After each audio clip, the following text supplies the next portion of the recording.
What is going on, YouTube people? Northeast Ohio Cards and Comics here. Today, doing something a little bit different. We don't usually talk about GOAT slash retired players like that market very often. So, what I was curious about today is we are going to look at baseball, basketball, and football. And I chose three players from each sport and kind of looked at different eras. We have, I went with a current player GOAT, a perfect example, LeBron, recently retired, GOAT ish level player, and then a vintage level player for each sport, just to kind of see how their individual markets look over. I went back 90 days. I felt like anything earlier than that starts pushing things back into the summer. A little bit of a different market. I kind of wanted to look at the last 90 days. We all know what the market's been doing in the last 90 days. It's definitely been a little bit cooler. But I kind of wanted to take a snapshot of a current player, a recently retired, all-time great, and I guess vintage, if you will. So that's what we're going to do. We're going to run through some charts and graphs real quick, and I don't know we're going to learn anything from this or anything. I just thought it was an interesting thought experiment just to kind of see how things are doing. So we'll start with basketball first, then do football, and then finish with baseball, I believe, in the order that we have these in. Now, I did cheat a little bit on basketball. I threw an extra player in. We'll get there very quickly. But yeah, market movers link down below. That's what we're using for all the fancy charts and graphs. Like, comment, subscribe, all the YouTube stuff down below. Let's go ahead and dive in. So first up, LeBron. Pulled his Topps Chrome, and I just pulled one player from each, or one card from each player. I pulled multiple different grades on some of the stuff. You had to go lower grades because, PSA 10s, when you get a little bit older, don't show up quite so often on some of this stuff. So LeBron Topps Chrome, pretty much this iconic rookie card. I just went with base stuff, no refractors or anything like that. So base Chrome PSA 10 over the last 90 days is down 30%. PSA 9 is down 40%. And the PSA 8 is down 33%. So in general, LeBron's market, since this is 90 days, puts us before the season even started. That puts us back to early September, about 1 month before the season started, give or take. Probably about 5 weeks before the NBA season started. So that's kind of the time frame here. Is down about 30 to, let's just say 35%. Loosely speaking, in general, on his Topps Chrome. Now, part of that is the Lakers have not looked good at all. He has been hurt, COVID, the whole 9 yards, all over the place this season. And his stuff was pretty highly priced to begin with. So we'll see where it goes from here as the rest of the season finishes up. This is kind of the trials and tribulations of carrying a player into season. Because things happen in the season that can wreck values. So, but LeBron market definitely cooled off pretty good here. Next up, and this is where I cheated. I went with Kobe here as well. I guess this isn't where I cheated, but with basketball, I had to include 86 Fleer Jordan, but I also wanted someone that was recently retired, and that was Kobe. So we got an extra card in here. It is what it is. Kobe, I went with his Topps paper. I did not go with Topps Chrome. PSA 10, PSA 9. Very similar to the LeBron market. PSA 10 and PSA 9 both down 25%. If we run this card back like a year, boy, the roller coaster ride that this thing went on. But for the last 90 days, it is still creeping back down again. I am just curious, just for the hell of it. Let's just run this back a full year. You could see the PSA 10 at one point got up to $10,000 in February. What I was curious about is are we exactly back to last year's prices? So last December, these cards were selling for $2.5K and $480.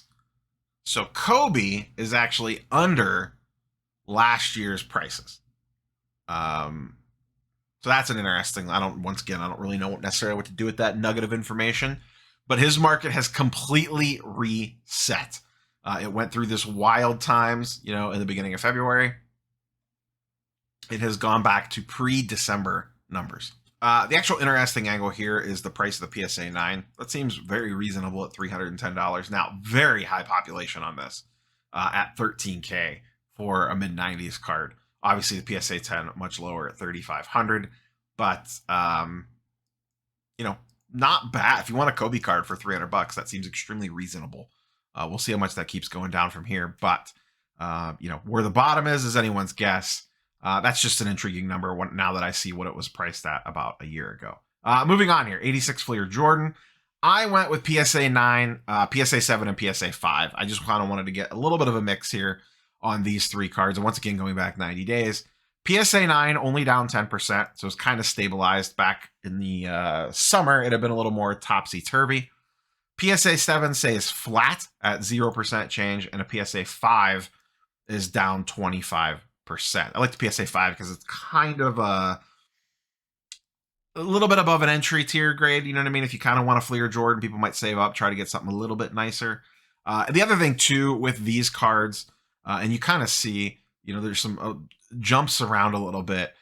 With these, the tricky thing is, and if you're ever looking at something older like this, whether it's cards or comic books, don't just blindly go off the comp listed, especially on the mid-grade stuff, because the comps could swing wildly one direction or another, depending on how the card presents. If it's a nice, well-centered PSA 7, for example, with good color, it might sell a little bit better than a PSA 7 that's maybe slightly off-centered, maybe is a little faded or something like that. So that's always important to just kind of double-check that when you're digging into this stuff. For the purposes of this, we're just playing a little fast and loose to get a general idea. So I'm not going to that level, but if I was buying one, that's the level of research that I would do if I was looking at something like this. So Jordan market, relatively stable. Kobe and LeBron down anywhere from 25 to 35%. For our vintage, I went with Kareem Abdul-Jabbar, PSA 8, PSA 7, PSA 6, PSA 5. Actually, quite a few PSA 8 sales, 3 over the last 90 days. That's a pretty big card, $35,000 to $40,000. So what we see here is this is actually trending in the green. PSA 8 up 10%, PSA 7 up 20%, PSA 6 actually down 17%, but PSA 5 up 9%. Now, I did not look at this PSA 6 sale to see if it was a case of what we just discussed. Maybe it was a poorly presenting PSA 6, because this feels like an outlier. If you're telling me all the other grades that we're looking at are up around 10%, a little under 10%, and this one's down 17%, I would probably want to do a little bit more digging on this. But in general, the Kareem market has maintained fairly well compared to some of its counterparts. So we cheated a little bit with basketball and went with 4 players. The other sports, we won't do that so much. Let's hop over to football. For our active player, no-brainer, went with Tom Brady. Topps Chrome, PSA 10, PSA 9, PSA 8. Coming down below, PSA 10 up slightly, 5%. PSA 9 up a decent chunk, up 32%. PSA 8 basically flat at 2% down. PSA 9 has a pretty decent pop of just under 2,000. PSA 10 is around 1,100. PSA 8 is actually lower at 581. So Brady holding relatively fine. Now, Brady did pop off a little bit. This PSA 10 did get up to around 24, 25K for a hot minute. There was rumors of a little bit of a pumpy dumpy with the Brady documentary coming out, and then people realized that it really wasn't that big of a deal, and it quickly leveled back out again. But it's still up overall from 90 days ago on the PSA 10. The PSA 9's up a little bit more than that. And like I said, the 8's staying relatively flat. So Brady market maintaining. It helps that they have been playing extremely well. They looked fantastic this past week and are probably one of the favorites for the Super Bowl. And he is the leading candidate for MVP, in my opinion. And I believe the betting odds reflect that. More recently retired, I went Peyton Manning. This is his Bowman Chrome, 1998. PSA 10, PSA 9. PSA 10's pop 1,000, PSA 9 is 3,300. So you got to remember on these cards, you see a little bit larger gap than normal on the PSA 9 versus 10. Now his stuff is down a ton. Look at this downward. PSA 10 is down 40% and the PSA 9 is down 40%. So that's pretty big drop-offs there. on the Manning stuff. Once again, if you were looking to get back in on something like this, these are intriguing prices to watch because you were definitely not buying in at the high, and you have a very safe floor with someone like Peyton Manning. Moving right along, vintage, we had to do it. I went with Jim Brown. I went PSA 6, PSA 5, PSA 4 here. This is 1958 tops. Maybe one day I'll have one of these.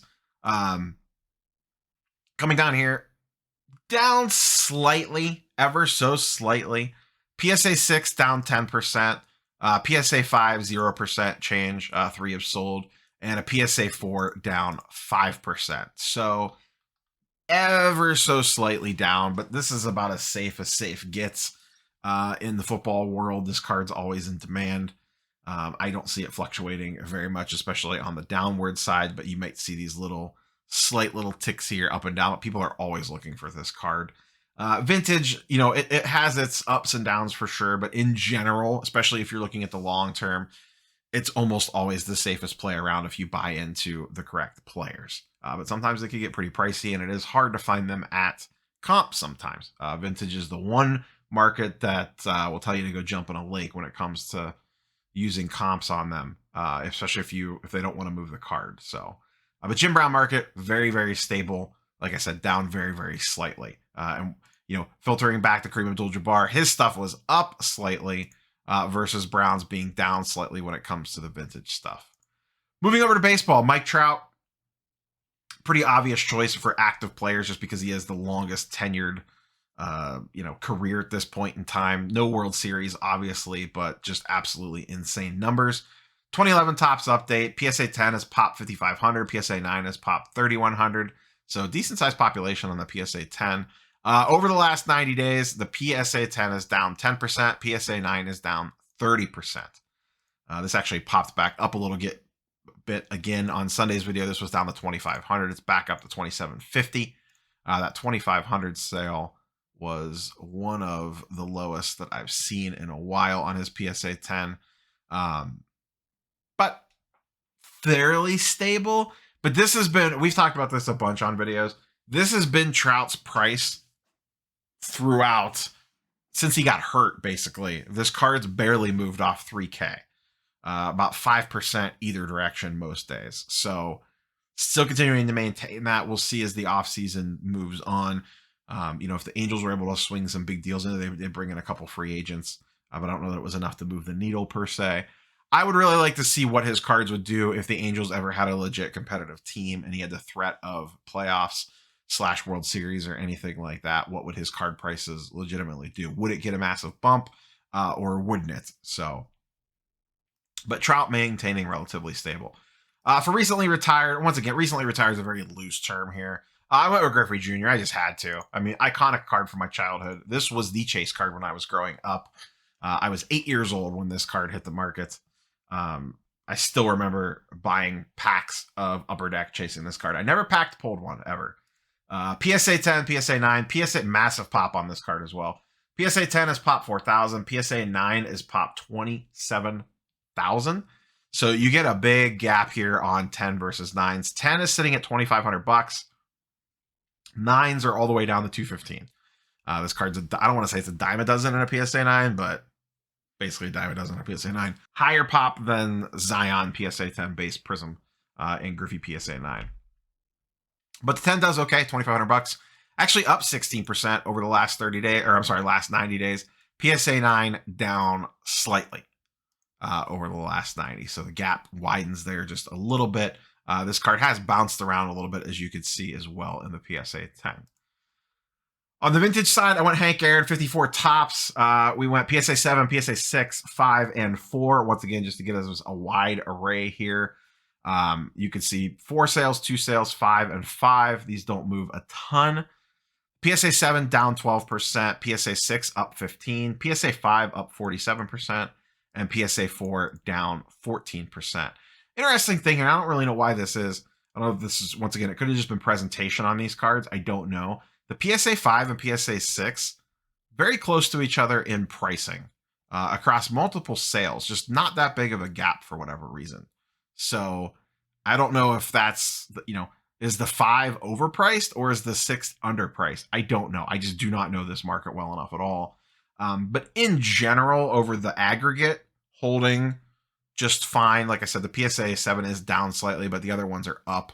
I haven't seen when a higher grade of this has sold recently to see if it, went a lot higher than previous sales. But in the mid to upper grade, doing pretty okay. Once again, I don't know if there's any significant takeaway from all this. I mean, obviously, we saw with LeBron and Kobe, them taking the hardest hits of anybody on this list. I guess it's just a big anti-Laker bias going on the card market. I don't know. But they were also the most inflated in regards to value, especially Kobe's coming off of the February run. And I guess we're just still seeing a market correction on that sort of stuff. The older stuff, obviously, much more stable. Like if you went back, basically other than Kobe and Peyton Manning, any of the retired guys that were no longer currently playing, all their values held fairly strong to slightly up. Some of them went down a little bit, some of them went up a little bit, but they basically held when a lot of other stuff is currently going down right now. That stuff held. So will it continue to hold? We don't know. But I just thought this was a little interesting thing. Just kind of look at a couple players from each different era across the 3 major sports and trying to get a vibe for how the market goes. I'm not surprised by anything here. The current players to recently retired having that downswing. Other than Brady, I'm not surprised that his value is holding because he's playing out of his mind. If the Lakers were, 15-7, and a top of the Western Conference, and LeBron was playing great, and Westbrook looked good, and AD looked good, his card values would probably be holding too. But that's not the case right now, so that's why it always gets tricky with the active players. So, hope you guys and girls got some value out of this one. Like I said, just kind of an interesting thought experiment by me. Like, comment, subscribe. We will catch you guys and girls on the next one. Peace.